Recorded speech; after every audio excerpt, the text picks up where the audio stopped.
So here you see my the entire workflow which we covered in the previous session. Okay, now so you have a username and you have a password, that is a secure text string, and then you converted that particular password into secure password, okay, using this syntax. Okay, then you open a browser, then you type into username and you use to type into password to pass secure password. Okay, then you clicked on submit button. This is our flow here. So whenever I launch this particular website, I need to check whether my page is loaded or not. So in the classic, and we have applied, there is one activity called element exist, and we applied this element exist, and we find that no, we are trying to find some element on the website. So based on the result, it's a boolean result, true or false.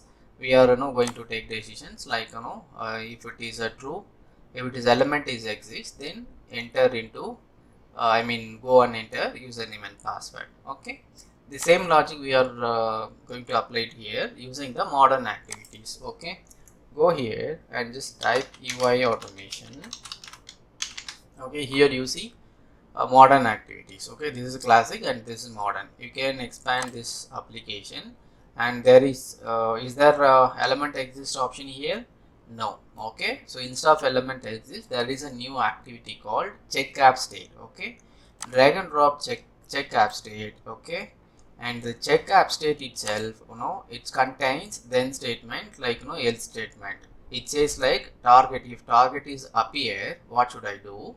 If target is not appear, what should I do? Okay, so here we have placed element exist, then we created a boolean variable, then again we used if conditions. Now in this particular modern activity, this checkup state covers both element exist and if statement. Okay, so let's say I'm going to identify, and let me open a browser, this one, and that is a practice. So here it is. So after initializing this page, I want to check whether this page is loaded or not. Okay, through this check app state, just click on this indicate on the Chrome and go on highlight. Maybe you can highlight this option as well, or you can highlight this, because sometimes you may get this label also, but here you won't get the field because we need the destination.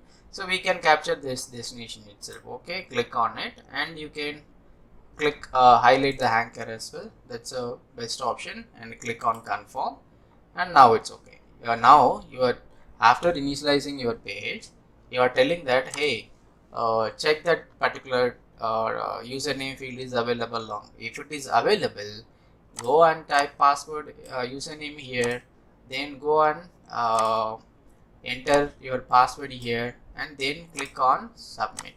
Okay, if it is not appear, the same like we need to convey this message to the end user or the end developer, okay, through email with a screenshot. Okay, so let's say I'm going to add something here, same right line, and go here and add it like unable to identify, unable to unable to load, or unable to find login page. Okay, so this is my result. So this is my end result if the target does not appear. Okay, so here you see there is a default seconds available, 5 seconds, 10, 30, and these are we should not hard code any 5 second, 10 seconds here, and it's everything comes from the outside of the process that we used to say config file, that I will tell you later, because still we are in the learning curve. Okay, and let me run this flow. Just go here and run file, click on run file. It's opening a new browser, and it's identified the it's identified the username field, then it's typed this password, username and password. Okay, now I'm going to change this URL, something I'm going to make it something incorrect URL. Okay, and save it and again execute. Click on run file and it's opening a new browser, and you see it's unable to launch that particular page, and then it went to this part, target does not appear part. Go to your outline panel and see unable to find login page. Okay, that's all about, that is the difference between classic and modern activity. So modern, if you see here, to handle classic and we need to place many activities to bring one solution, but here it's a simple, it's we done entire thing using check abstract. Okay, so if you get a chance to use modern activities, try to go with modern activities automation build. Okay, that's it.